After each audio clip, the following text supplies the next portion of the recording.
Frederica Wilson, you have no honor. I am stunned, just stunned, by your shameless, overtly political exploitation of one of our men in uniform's death to push your depraved anti-Trump agenda and feed your irrational hatred for the man in the Oval Office. Stop wasting our time and go do your job.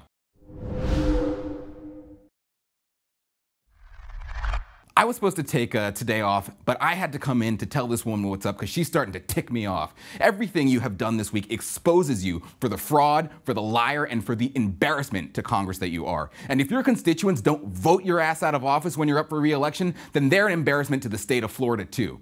Here's a taste of the kind of loathing she's been spewing on the networks ever since this story broke. He's cold-hearted and he feels no pity or sympathy for anyone. There she is talking about Trump's call to Myesha Johnson, whose husband, Sergeant LaDavid T. Johnson, was killed in Niger. Wilson says the president was not sensitive enough to the family because the president told the widow, quote, he knew what he was getting into. And what Trump meant to say there was that Johnson knew what he was doing. He was doing exactly what he wanted to be doing, proudly serving the country when he was killed. And what Trump said is what General Kelly, a Gold Star father whose son was killed by a landmine while leading a combat patrol in Afghanistan, advised him to say after Trump asked for guidance on what he could do to alleviate the heavy burden placed on these grieving families. Now, my question is, what the hell was she doing on the call in the first place? I mean, can someone please explain that to me? Why is a member of Congress listening in on the intimate call between the president and a woman who's just lost her husband? And here's what really put me over. After General Kelly came out and talked about his deceased son in one of the most somber, sincere, and powerful press conferences I've seen, I could not believe that this clown had the audacity to come along with her ridiculous pimp hat. It looks like she won it at a carnival, and told Politico that John Kelly's just trying to keep his job. This is a quote. He will say anything. Did you watch the press conference, Congresswoman? I was there in person, and I can tell anyone who has a doubt that this is not a man who's willing to just say anything. You're the one who's willing to say anything, Congresswoman, because Town Hall looked into your voting record and they found that your voting record is atrocious when it comes to helping vets. You voted against bills to ensure funding for veteran benefits, including payments to widows of fallen soldiers. So let's be real, Congresswoman, you're not in this for the veterans. You are a spineless hypocrite looking for a way to attack this president. It's pathetic. Instead of capitalizing on Mrs. Johnson's tragedy, how about you put your money where your mouth is and back legislation that will help our veterans? Now, if you didn't watch General Kelly's press conference yesterday, go to the White House website, find it, watch the whole thing from beginning to end. I promise you, you will want to hear what this man has to say, and I think you'll appreciate the fact that we have a man like Kelly that is serving at the highest levels of government.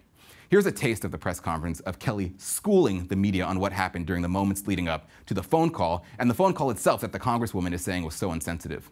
So he called 4 people the other day and expressed his condolences in the best way that he could. And he said to me, what do I say? I said to him, sir, there's nothing you can do to lighten the burden on these families. But let me tell you what I tell them. And let me tell you what my best friend, Joe Dunford, told me, because he was my casualty officer. He said, Kel, he was doing exactly what he wanted to do when he was killed. He knew what he was getting into by joining that 1%.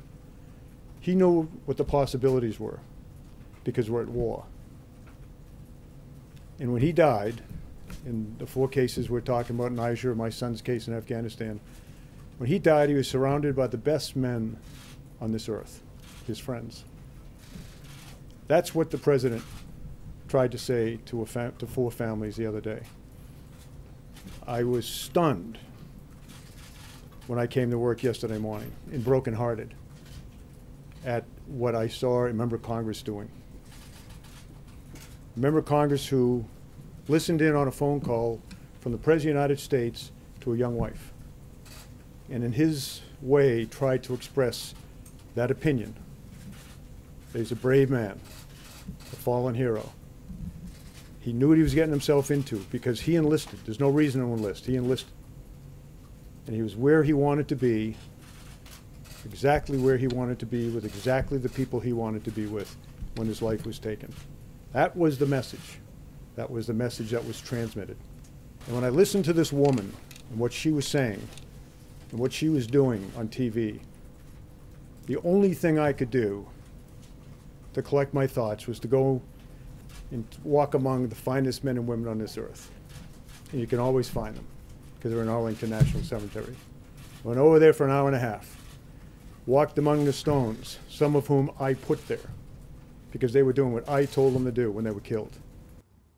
I know this is a long clip, but I wanted you to see the full thing because the media is going to try to skew this, and I just wanted you to get the context. Now, at the end of the press conference, the general originally asked to only take questions from reporters who were a Gold Star parent or a Gold Star sibling, but not a single person in the press, including myself, was a member of a Gold Star family, so he had to open it up to people who knew Gold Star families.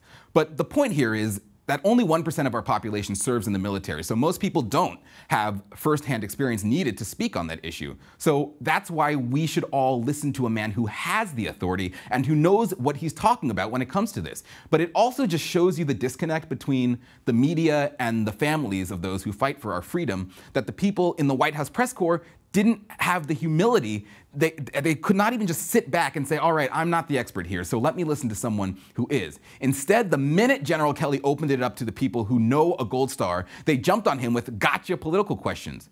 So, Congressman, if you try to take General Kelly on this, you will lose, and you already have lost. No one takes you seriously. How can you take her seriously with those hats? But this is serious because what you're doing is a debasement of the men and women who put on our uniform and preserve our freedom so you can go on air and spew that ridiculous crap that you do.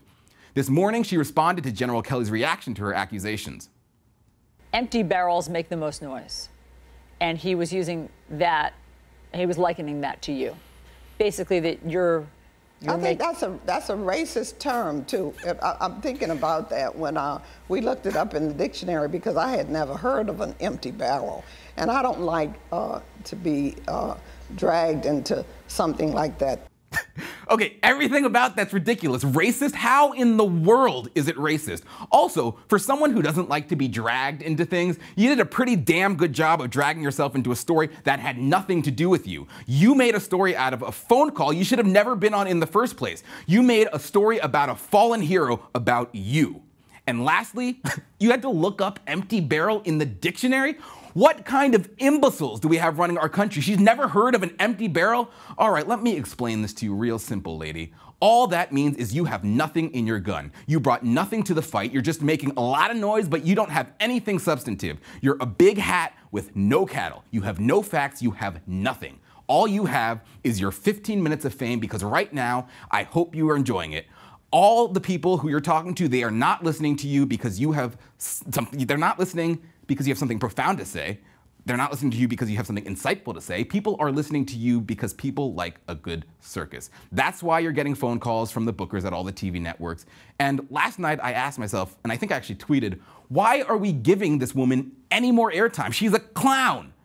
But when your moment of fame is up, Congresswoman, when everyone's done talking about you this week, you will have no reputation to rest on. You will have no legacy because you have no dignity, you have no honor, and unlike General Kelly, you have no clue what you're talking about when it comes to this.